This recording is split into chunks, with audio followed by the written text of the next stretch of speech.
All right, in this video, I'm going to teach you guys how to graph square root functions. All right, let's look at this first example. One thing you need to know is that whenever you're dealing with square root functions, your original table will have the x values 0, 1, 4, and 9 because those are all perfect squares. And then, of course, the square root of 0 equals 0. The square root of 1 equals 1.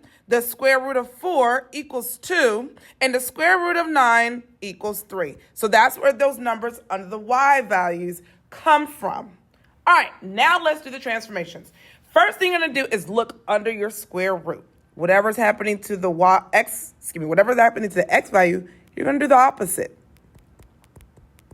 So, since it says x minus 1, I'm going to do x plus 1. So I'm going to write that here so that you know I'm about to take all of these x values and add 1 to them. So the first one right here, 0. 0 plus 1 equals 1. So that'll be my first x value. This next one right here, 1 plus 1 equals 2. That'll be my next x value. And then I'll do 4 plus 1, which equals 5. And then I'll do the 9 plus 1, which equals 10. That's how I get my new x values after the transformation. And then to get my new y values, I'm going to do whatever's on the outside. So I'm going to basically multiply each y value times 1/2 and then add 5 to it. So let's do that one by one. We're going to take this first y value right here. That's a 0. We're basically doing in our calculator 1/2 times 0. Plus 5. When I do that, I'll get 5. I'll take my next y value, which is a 1. I'm in my calculator. I'll type in 1/2 times 1 plus 5, and that gives me 5.5.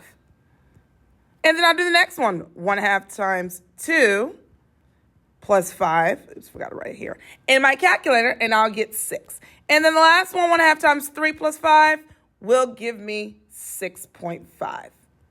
And that's how I complete my transformation table. Now, before I say, that's it, let me give you an alternative. You can always go to Desmos.com, click on that Open Graphing Calculator button, type in the function in that text box, and then click on this pinwheel right here, the settings. And when you click on that, you'll click on the table icon, and then the table is going to pop up. It's not going to give you all the values that you wrote down. So what you're going to have to do in those blanks, starting with this first blank right here, is type in the x values that you wrote down on your paper. When you do that, it will give you the y values. So that's your alternative. And that's it.